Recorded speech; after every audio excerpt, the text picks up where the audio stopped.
وأصحابه وأهل بيته أجمعين. أما بعد، فأعوذ بالله من الشيطان الرجيم. بسم الله الرحمن الرحيم. شهر رمضان الذي أنزل فيه القرآن هدى للناس وبينات من الهدى والفرقان.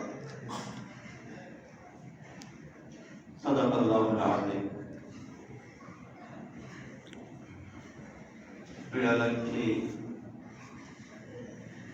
মাদ্রাসা সংলগ্ন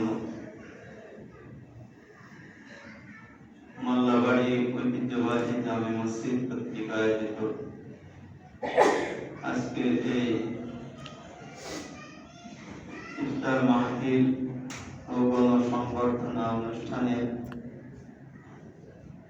স্থানধন্য সভাপতি জনাব আলহাজ মাওলানা আব্দুর রউফ খতিব অত্র মসজিদ ও ভাইস প্রিন্সিপাল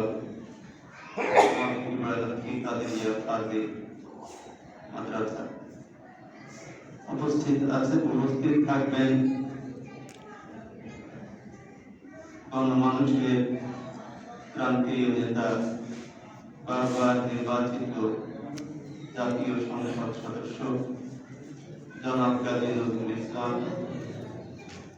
উপস্থিত আছেন প্রধান বক্তা হিসাবে আমাদের অত্যন্ত প্রিয় ভাই, বাংলাদেশের শ্রেষ্ঠতম ইসলামী বিদ্যাপীঠ কামরুল মিল্লাত মাদ্রাসার অধ্যক্ষ মহোদয়, অন্যান্য নেতৃবৃন্দ, সমবেত উপস্থিতি। আল্লাহ সুবহানাহু ওয়া তাআলা কোরআন মাজিদে ৬০০০ এর অধিক আয়াতের মধ্যে ৫০০ আয়াতের উপরে শরীয়ত স্থাপন করেছেন। তার ভিতরে কুতিবা করে করে আল্লাহ রাব্বুল আলামিন অত্যন্ত গুরুত্বপূর্ণ বিষয়গুলোকে বর্ণনা করেছেন। ইয়া আইয়ুহাল্লাযীনা আমানু, এই শব্দ প্রায় ৮৯ জায়গায় আল্লাহ ব্যবহার করেছেন। তার ভিতরে একটি মাত্র জায়গা হচ্ছে ইয়া আইয়ুহাল্লাযীনা আমানু কুতিবা আলাইকুমুস সিয়াম। যত ইবাদতই হোক না কেন, তার মূল হচ্ছে ঈমান। আল্লাহ রাব্বুল আলামিন কোরআন মাজিদে কোন আমল গ্রহণযোগ্য হওয়ার জন্য ঈমানকে শর্ত করেছেন। মান আমিলা সালিহান মিন যাকারিন আও উনসা ওয়া হুয়া মুমিন, আমলে সালেহ নারী হোক পুরুষ হোক যে কেউ করুক না কেন, তার ঈমান থাকতে হবে। যদি ঈমানের সাথে আমলে সালেহ করতে পারে, তাহলে আল্লাহ রাব্বুল আলামিন লামে তাকিদ ও নুনে সাকিলা দিয়ে ডবল তাকিদ দিয়ে বলেছেন ফালানাহইয়ান্নাহু হায়াতান তাইয়্যিবা, তাকে আমি অবশ্যই পবিত্র জীবন দান করব। আল্লাহ রাব্বুল আলামিন সাওম ফরজ করেছেন, সালাত ফরজ করেছেন, যাকাত ফরজ করেছেন, হজ ফরজ করেছেন। যত ফরজ আমাদের উপরে করেছেন সবগুলোকে ঈমানকে মজবুত করা, ঈমানের উপরে দৃঢ় থাকার জন্য আল্লাহ রাব্বুল আলামিন করেছেন। আল্লাহ রাব্বুল আলামিন এগুলোকে ঈমান মজবুত রাখার জন্য বলেছেন, যা একজন মুমিনের পরম পাওনা। আমরা জানাজা পড়ার সময় আল্লাহর কাছে দোয়া করে থাকি, আল্লাহুম্মা মান আহইয়াইতাহু মিন্না ফাআহইহি আলাল ইসলাম ওয়া মান তাওয়াফাইতাহু মিন্না ফাতাওয়াফাহু আলাল ঈমান। একজন বিদায়ী অতিথি যা এই পৃথিবীর সফর শেষ হয়ে আল্লাহ রাব্বুল আলামিনের দরবারে যেতে হবে, তার পরম প্রাপ্তি হচ্ছে ঈমানের সাথে মৃত্যুবরণ করা।